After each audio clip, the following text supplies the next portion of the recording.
stars in their eyes meets Teletubbies. Is The Masked Singer TV's weirdest show from the personal boundary-decimating blancmange that was Mr Blobby to a satin-clad Ann Widdecombe being dragged across the dance's floor to the strains of Wild Thing.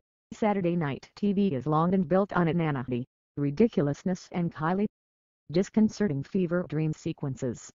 But this month the schedules are destined to become that little bit more hallucinatory thanks to The Masked Singer, the show that makes that time Dale Winton forced celebrities to hurl themselves through holes in a giant foam wall seem like an entirely rational and restrained way to entertain a nation. The fur-coated Frankenstein's monster of a format, The Masked Singer takes a cast of celebrities and conceals their identity behind elaborate and frequently terrifying animal costumes. These disguised celebs then have to sing before a panel of also celebrity detectives, who are tasked with divining the star behind the disguise. In each episode, via a complex judging process, one contestant is unmasked to squeals of frenzied excitement. Essentially, Saturday night TV is about to be filled with the sight of a giant rubber duck performing like a virgin in a conical bra, as Jonathan Ross, Davina McCall, Rita Ora and The Hangover star Ken Jeong make wild, baseless guesses about the bird's true identity. And if versions of the show that have already aired in Thailand, Mexico, France or the US, where it was the highest-rated show on network TV last year, are anything to go by, it is likely to be a smash. The UK is actually relatively late to the nightmare-inducing shindig that is The Masked Singer. In a pleasing inversion of the traditional West to East TV globalization narrative, the show started life as a South Korean format. Now 22 countries have their own versions. Why has this patently bonkers concept taken off in such a big way? For Jeong, who is also a panelist on the US version, The Masked Singer's appeal lies in its detachment from reality. It's pure escapism, he says. In a world where the political landscape is very intense globally, it's a palate cleanser.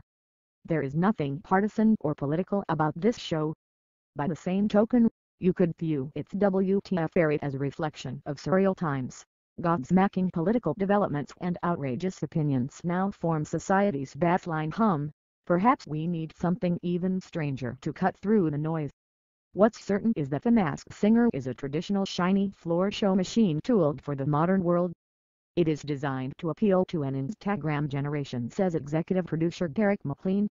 When you see the costumes, they really pop. The meme-generating visuals are accompanied by a Twitter-friendly interactive element, with users posting their guesses online in real time and thereby spreading the word. Suddenly people looking on social media are going, "What are they talking about?" says McLean. And then they go and watch the show. The long-term sustainability of all this internet chatter is dependent on one factor: genuinely good celebs. Unlike the obscurities that bulk up the Strictly and I'm a Celebrity lineups, each star has to be recognizable in order to secure that big reveal high. The US version has attracted the likes of Seal and Gladys Knight, while the Korean show even featured Ryan Reynolds performing tomorrow from Annie from behind a cardboard unicorn mask. This relatively high-quality guest list has a knock-on effect on the show's tone. With celebrity comes a lot of fragile ego, so in the US version we were taught not to be too savage, Jeong explains. They're all millionaire celebrities. They may not come back the next week if time too critical. The show doesn't just ditch the eviscerating critique of beauties such as Simon Cowell and Craig Revel-Horwood. The chronically flummoxed analysts don't really offer any feedback at all. The glossy TV talent show, it would seem, has also had quite enough of experts. What The Masked Singer can't get enough of, however, is celeb reference. The climax of each episode is the unmasking, and the awestruck hysteria that surrounds it. Such fawning doesn't seem like a very British activity, though. Will the show go down as well on this side of the pond? McLean thinks so. We are British and very restrained, but even so our panel was going crazy.